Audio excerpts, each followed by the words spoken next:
Welcome! In front of me I have SUUNTO Race 2 and I'm gonna show you how to enable and how to disable the power saving mode on this watch. Basically, it allows you to turn off some functions of the watch, which allows it to save more power in the process, and hopefully it will keep your watch alive for longer, and maybe you will be able to charge it before it dies.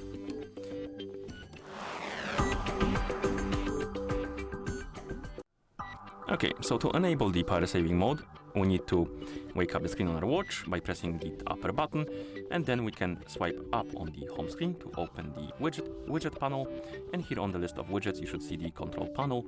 Tap on it. Now scroll through the list of functions and look for the power saving, and once you find it you can tap on it to activate it, or rather we need to also confirm the activation, so tap on activate or press the upper button.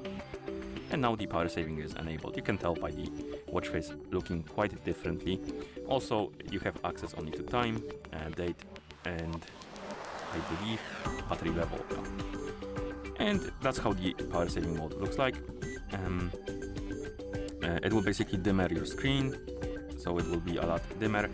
It will shorten the screen timeout, so it will turn off quicker.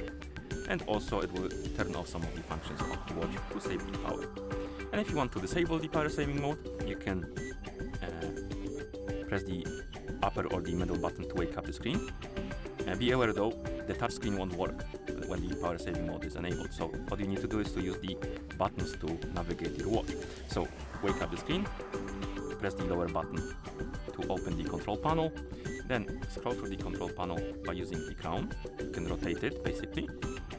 Select the power saving, and once you select the power saving option, press the crown button to disable the power saving mode.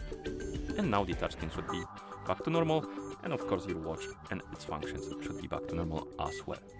And that's how you enable and how you disable the power saving mode on this watch. Thank you for watching.